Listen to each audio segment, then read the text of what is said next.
നമ്മുടെ അടുത്ത ടോപ്പിക്കാണ് പേയ്മെൻറ്റ് ടു ഗവൺമെൻറ്. ഗവൺമെൻറ്റിന് നമ്മളിൽ നിന്നും കിട്ടുന്ന പേയ്മെൻറ്റ്സ് എന്തൊക്കെയാണ്? അതാണ് പേയ്മെൻറ്റ് ടു ഗവൺമെൻറ്. നിങ്ങളുടെ ടെക്സ്റ്റിൽ പേജ് നമ്പർ 3.24 കിടപ്പുണ്ട്. Payment to government. നമ്മളെന്ന് പറഞ്ഞ വ്യക്തികൾ ഗവൺമെൻറ്റിന് എങ്ങനെയൊക്കെയാണ് പേയ്മെൻറ്റ് നടത്തുന്നത്,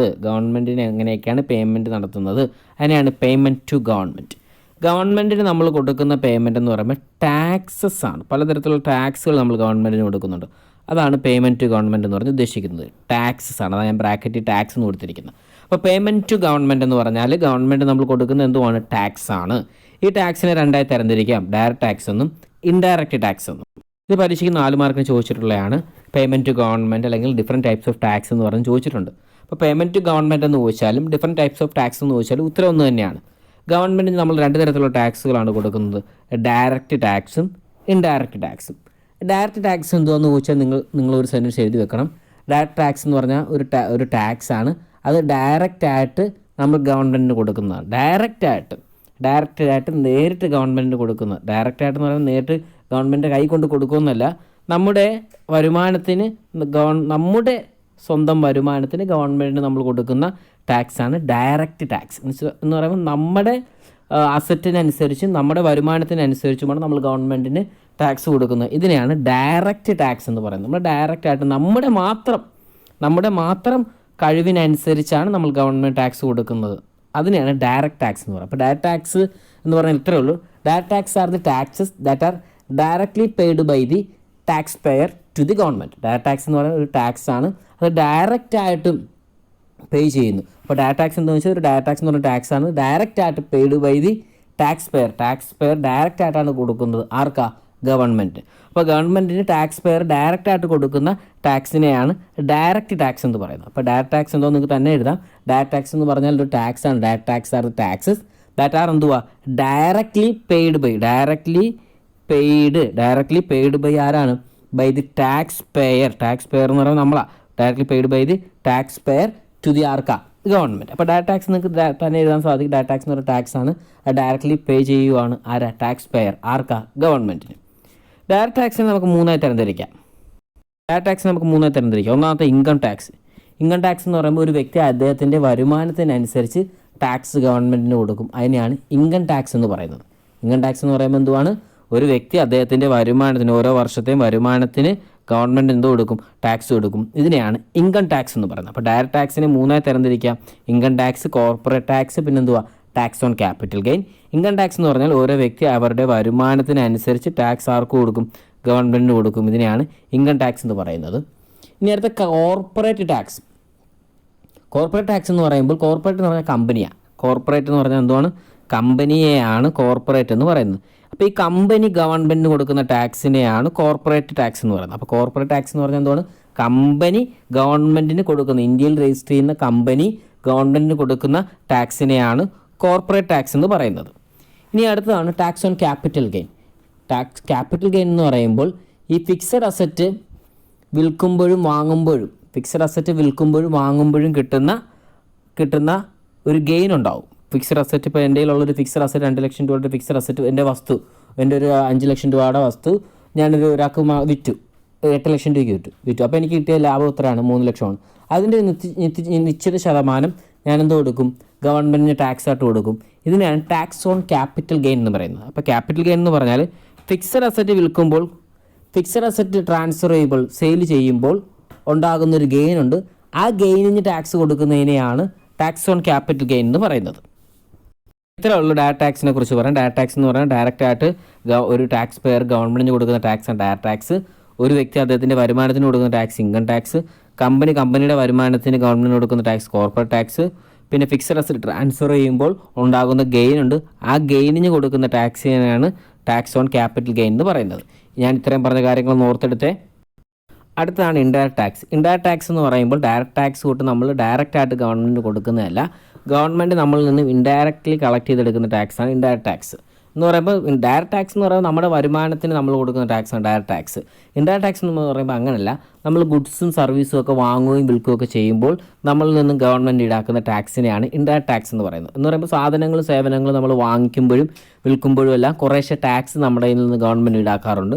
ഇതിനെയാണ് ഇൻഡയറക്റ്റ് ടാക്സ് എന്ന് പറയുന്നത്. അപ്പോൾ ഇൻഡയറക്റ്റ്ലി ആണ് ഗവൺമെൻറ് എന്ത് ചെയ്യുന്നത്, നമ്മളിൽ നിന്ന് ഈ ടാക്സ് കളക്ട് ചെയ്തെടുക്കുന്നത്. നമ്മൾ സാധനങ്ങൾ ഗുഡ്സ് ആൻഡ് സർവീസ് വാങ്ങിക്കുമ്പോഴാണ് ഈ ടാക്സ് നമ്മൾ ഗവൺമെൻറ്റിന് കൊടുക്കുന്നത്. അപ്പോൾ ഇൻഡയറക്റ്റ് ടാക്സിനെ കുറിച്ച് നിങ്ങൾക്ക് നിങ്ങളുടേതായ ഒരു സെൻറ്റൻസ് എക്സ്പ്ലനേഷൻ എഴുതാൻ സാധിക്കും. ഇൻഡയറക്റ്റ് ടാക്സ് അപ്ലൈ ചെയ്യുന്നത് ഗുഡ്സും സർവീസുകൾ വിൽക്കുമ്പോഴും വാങ്ങുമ്പോഴുമാണ് ഇൻഡയറക്റ്റ് ടാക്സ് അപ്ലൈ ചെയ്യുന്നത്. ഇൻഡയറക്റ്റ് ടാക്സ് നമ്മൾ ഇൻഡയറക്റ്റ്ലി ഗവൺമെൻറ് കളക്ട് ചെയ്തെടുക്കുന്ന ടാക്സ് ആണെന്നൊക്കെ നിങ്ങൾക്ക് എഴുതി വെക്കാൻ സാധിക്കും. ഇൻഡയറക്റ്റ് ടാക്സിൻ്റെ ഒരു 4 എക്സാമ്പിളുണ്ട്. Sales tax, excise duty, service tax, octroi. ഈ പേരൊന്ന് പഠിച്ചോളാം. ഇൻഡയറക്റ്റ് ടാക്സിനകത്ത് 4 തരംതിരിക്കാം: sales tax, excise duty, service tax, octroi. Indirect tax നമുക്ക് 4 തരംതിരിക്കാം. ഇൻഡയറക്റ്റ് ടാക്സ് എന്ന് പറയുമ്പോൾ ഗുഡ്സ് ആൻഡ് സർവീസസ് പർച്ചേസ് ചെയ്യുമ്പോഴും സെയിൽ ചെയ്യുമ്പോഴും ഗവൺമെൻറ് നമ്മളിൽ നിന്ന് ഈടാക്കുന്ന ഒരു ടാക്സാണ് ഇൻഡയറക്റ്റ് ടാക്സ് എന്ന് പറയുന്നത്. അതിന് ഉദാഹരണം sales tax, excise duty, service tax, octroi. Okay, ഇന്ന് നിലവിൽ ഈ 4 ഐറ്റവും ഇല്ല. സെയിൽസ് ടാക്സും എക്സൈസ് ഡ്യൂട്ടിയും സർവീസ് ടാക്സും ഒക്ട്രോയും ഇല്ല. ഇപ്പോൾ നിലവിലുള്ള ഇൻഡയറക്റ്റ് ടാക്സ് എന്ന് പറയുമ്പോൾ നമ്മുടെ രാജ്യത്തെ ഇൻഡയറക്റ്റ് ടാക്സ് എന്ന് പറയുന്നത് GST ആണ്. ഇപ്പോൾ നിലവിൽ സെയിൽസ് ടാക്സോ എക്സൈസ് ഡ്യൂട്ടിയോ സർവീസ് ടാക്സോ ഒക്ട്രോയോ ഒന്നുമില്ല. ഇതിന് പകരം ഈ 4നും പകരം ഈ നമ്മുടെ രാജ്യത്ത് ഇപ്പോൾ നിലനിൽക്കുന്ന ഒരു ഇൻഡയറക്റ്റ് ടാക്സ് ഏതാണ്? നമ്മുടെ GST ആണ്. ഓക്കെ, ഒന്ന് ഓർത്തെടുത്ത് ഞാൻ പറഞ്ഞ കാര്യങ്ങൾ കൺക്ലൂഡ് ചെയ്ത് പറയാം. പേയ്മെൻറ്റ് ടു ഗവൺമെൻറ് അല്ലെ ടാക്സ് ആണ് പഠിക്കുന്നത്. ഡയറക്റ്റ് ടാക്സും ഉണ്ട്, ഇൻഡയറക്റ്റ് ടാക്സും ഉണ്ട്.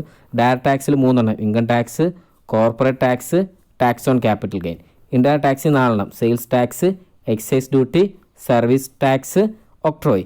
ഈ 4 പകരം ഇപ്പോൾ ഇന്ത്യയിൽ ഏത് മാത്രമേ ഉള്ളൂ? GST. ഒന്ന് ഓർത്തെടുക്കാൻ പറയുമ്പോൾ ഇത്രയും കാര്യങ്ങളൊന്ന് മനസ്സിലോട്ടൊന്ന് വായിച്ചെടുത്തിട്ട് നോട്ട്ബുക്കിലോട്ട് എഴുതിയതിന് ശേഷം മാത്രമേ ഞാൻ ഇനി പറയുന്ന കാര്യങ്ങൾ കേൾക്കാവുള്ളൂ. ഓക്കേ, ഇനി നമ്മൾ നമ്മുടെ ഇപ്പോഴത്തെ ഇന്ത്യയിലെ ഇൻഡയറക്റ്റ് ടാക്സ് ആയ GSTയെക്കുറിച്ച് ആധികാരികമായി പഠിക്കുകയാണ്. ഒന്നുമില്ല, സിമ്പിളാണ് GST. ഇപ്പോൾ GSTയെക്കുറിച്ച് 4 മാർക്കിന് ചോദിച്ചിട്ടുണ്ട് കേട്ടോ. അപ്പോൾ നമ്മൾ ഇന്ന് പഠിക്കാൻ പോകുന്ന ഇൻഡയറക്റ്റ് ടാക്സ് ആയ GSTയെക്കുറിച്ച് പഠിക്കാൻ പോവുകയാണ്. നിങ്ങളുടെ ടെക്സ്റ്റിൽ പേജ് നമ്പർ 3.25 കിടപ്പുണ്ട്. ഞാൻ വേണ്ട മാത്രം കുറച്ച് ഇങ്ങനെ എഴുതി വെച്ചിട്ടുണ്ട് കേട്ടോ. അപ്പോൾ GSTയെക്കുറിച്ച് പഠിക്കാൻ പോവുകയാണ്. നമ്മുടെ രാജ്യത്തെ ഇപ്പോഴത്തെ ഇൻഡയറക്റ്റ് ടാക്സ് ആയ GSTയെക്കുറിച്ച് പഠിക്കാൻ പോവുകയാണ്. ഒന്നുമില്ല, ഒന്നാമത്തെ സെൻറ്റൻസിൽ പറയുന്നത് ഇതെന്ന് പറയുമ്പോൾ ഒരു ഇൻഡയറക്റ്റ് ടാക്സ് ആണ്. ഇത് ചാർജ് ചെയ്യുന്നത് sale of goods and service ആണ്. സെയിൽ ഓഫ് ഗുഡ്സ് ആൻഡ് സർവീസുമായി ബന്ധപ്പെട്ട ടാക്സ് ആണ്. അപ്പോൾ it is an indirect tax. GST എന്ന് പറഞ്ഞാൽ ഒരു ഇൻഡയറക്റ്റ് ടാക്സ് ആണ്. ഇതെന്തുമായി ബന്ധപ്പെട്ടിരിക്കുന്നു? Levied in India on the sale of goods and service. Goods and സർവീസിൻ്റെ വിൽപ്പനയുമായി ബന്ധപ്പെട്ട ഒരു ടാക്സ് ആണ് എന്തോന്ന്? നമ്മുടെ GST. അപ്പോൾ GSTയെക്കുറിച്ച് ആദ്യം പഠിക്കേണ്ടത് ഒരു ഇൻഡയറക്റ്റ് ടാക്സ് ആണ്. എവിടെയാണിത് ചുമത്തുന്നത്? ഇന്ത്യയിലാണ്. Levied in India. എവിടെയാണ് ചുമത്തുന്നത്? On the sale of goods and service. Goods and service വിൽക്കുമ്പോൾ ചുമത്തുന്ന ഒരു ടാക്സ് ആണ് എന്തുവാ? നമ്മുടെ GST. ഇനി അടുത്ത പഠിക്കുന്നത് എന്നാ വന്നതെന്നുള്ളതാണ്. GST നമ്മുടെ രാജ്യത്ത് നമ്മുടെ മോദി സാറ് ഇൻട്രൊഡ്യൂസ് ചെയ്തത് 1 ജൂലൈ 2017 1 ജൂലൈ 2017 നമ്മുടെ മോദി സാറ് നമ്മുടെ GST നമ്മുടെ രാജ്യത്ത് ഇൻട്രൊഡ്യൂസ് ചെയ്തതെന്നാണ് 1 ജൂലൈ 2017 ആരെ കൊന്നിട്ടാണെന്നറിയോ ഈ GST വന്നത്? വാറ്റിനെ കൊന്നിട്ടാണ്. വാറ്റിനെ കൊന്നിട്ടാണ് GST വന്നത്. എന്ന് പറയുമ്പോൾ പണ്ട് വാറ്റായിരുന്നു, വാല്യൂ ആഡ് ടാക്സ് ആയിരുന്നു. അതിനെ റീപ്ലേസ് ചെയ്തുകൊണ്ടാണ് എന്ത് വന്നത്? GST വന്നത്. അതാ പറഞ്ഞിരിക്കുന്നത്, ദ ടാക്സ് റീപ്ലേസ്ഡ് എക്സിസ്റ്റിംഗ് വാറ്റ് സിസ്റ്റത്തെ റീപ്ലേസ് ചെയ്തുകൊണ്ടാണ് ആര് വന്നത്? നമ്മുടെ GST എണ്ണം വന്നത്. ഓക്കെ, ഇനി GSTയിൽ 4 തരത്തിലുള്ള ടാക്സ് റേറ്റുകളേ ഉള്ളൂ. GSTയിൽ ആപ്പാട് 4 തരത്തിലുള്ള ടാക്സ് റേറ്റേ ഉള്ളൂ. 5%, 12%, 18%, 28%. അപ്പോൾ അതാ പറഞ്ഞിരിക്കുന്നത് GST there are only 4 rates of taxes.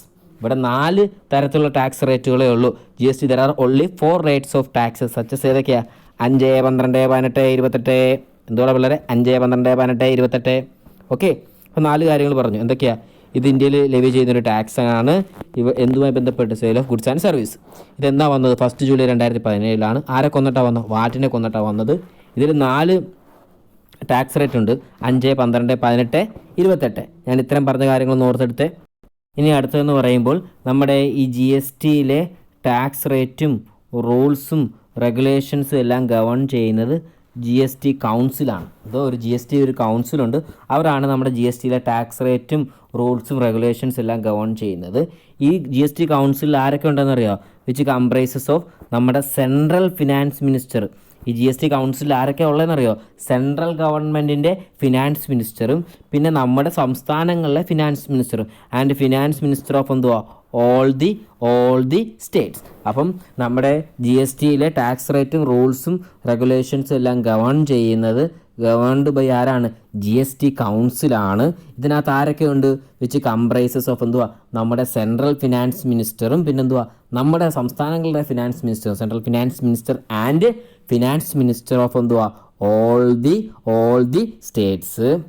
ഇനി GST എവിടാണ് ലെവി ചെയ്യുന്നതെന്നാണ്, എവിടെയാണ് ഇത് ചുമത്തുന്നതാണ്? GST ലെവിഡ് ഓൺ എല്ലാ ട്രാൻസാക്ഷൻസ് സച്ചസ് എന്തുവാ sale, transfer, purchase, import of എന്തുവാ ഗുഡ്സ് ആൻഡ് സർവീസസ്. പറഞ്ഞാൽ ഗുഡ്സ് ആൻഡ് സർവീസസുമായി ബന്ധപ്പെട്ട എല്ലാ ട്രാൻസാക്ഷൻസിനകത്തും GST ചാർജ് ചെയ്യുന്നുണ്ട്. GST ലെവിഡ് ഓൺ എന്തുവാണ് ഓൾ ട്രാൻസാക്ഷൻ, എല്ലാ ട്രാൻസാക്ഷൻ. ഇനി ഗുഡ്സ് ആൻഡ് സർവീസ് വാങ്ങിയാലും ട്രാൻസ്ഫർ ചെയ്യാലും പർച്ചേസ് ചെയ്യാലും ഇമ്പോർട്ട് ചെയ്താലും എല്ലാത്തിനകത്തും എന്തോ അപ്ലൈ ചെയ്യുന്നുണ്ട്, എന്തുവാ GST അപ്ലൈ ചെയ്യുന്നുണ്ട്. അതാ പറഞ്ഞിരിക്കുന്നത് GST is levied on all transactions. എല്ലാ ട്രാൻസാക്ഷൻസിനകത്തും GST ലെവി ചെയ്യുന്നു. GST is levied on all transactions such as എന്തുവാ sale, transfer, purchase, import of എന്തുവാ ഗുഡ്സ് ആൻഡ് സർവീസസ്. ഓക്കെ, ഞാൻ ഇത്രയും പറഞ്ഞ കാര്യങ്ങൾ ഒന്നും കൂടെ പറയാം. നമ്മുടെ GST അണ്ണൻ ഇന്ത്യയിൽ ഉള്ളൊരു ഇൻഡയറക്റ്റ് ടാക്സ് ആണ്. അത് സെയിൽ ഓഫ് ഗുഡ്സ് ആൻഡ് സർവീസുമായി ബന്ധപ്പെട്ടിരിക്കുന്നു. GST അണ്ണൻ ജനിച്ചത് 1 ജൂലൈ 2017 ആരെ കൊന്നുകൊണ്ടാണ് GST അണ്ണൻ ജനിച്ചത്? വാറ്റിനെ കൊന്നുകൊണ്ടാണ്. GST അണ്ണന് 2 കൈയും 2 കാലും ഉള്ളത്. 2 കൈകളെന്ന് പറയുമ്പോൾ 5%, 12%, 2 കാലെന്ന് പറയുമ്പോൾ 18%, 28%. GST അണ്ണൻ്റെ കാര്യങ്ങളൊക്കെ നോക്കുന്ന GST കൗൺസിലാണ്. GST കൗൺസിലിനകത്ത് ആരൊക്കെയുണ്ട്? സെൻട്രൽ ഫിനാൻസ് മിനിസ്റ്ററും പിന്നെന്തുവാ ഫിനാൻസ് മിനിസ്റ്റേഴ്സ് ഓഫ് ഓൾ കേരളയും. GST അണ്ണൻ എന്തൊക്കെ ചെയ്യാൻ സാധിക്കും? GST അണ്ണൻ is levied on all transactions such as എന്തുവാ sale, transfer, purchase, import of എന്തുവാ goods and services.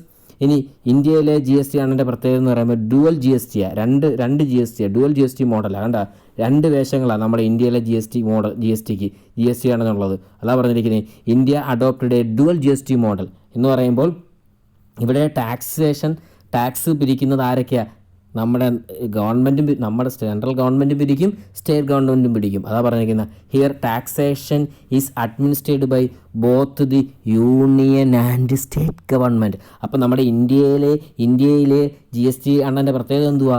Dual GST മോഡലാണ്. ഇവിടുത്തെ പ്രത്യേകത എന്തുവാ? Here taxation is administered by ആരാ? ടാക്സേഷൻ അഡ്മിനിസ്റ്റർ ചെയ്യുന്ന ആരാണ്? ബോത്ത് യൂണിയൻ ആൻഡ് എന്തുവാണ് സ്റ്റേറ്റ് ഗവൺമെൻറ്. ഒന്ന് പഠിച്ചേടാ പിള്ളേരെ.